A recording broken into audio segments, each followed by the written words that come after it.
treba da bude jedna jasna poruka da čovjek ne treba nikada da odustane. Čuo sam ovdje da dolaze i situacije da čovjek može da izvrši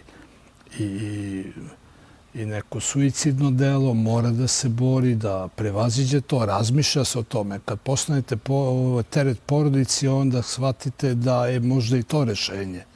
I ja sam osuđen u prvoj presudi 10 godina zatvora. Nevin.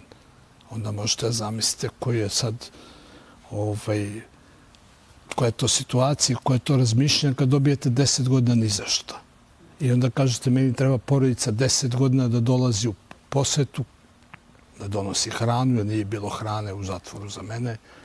Nije bilo ni vode, nego su mi dozvolili da koristim rešo, pa prokuvam onu vodu sa česmi, 4,5 godine prijem prokuvanu vodu i tako dalje.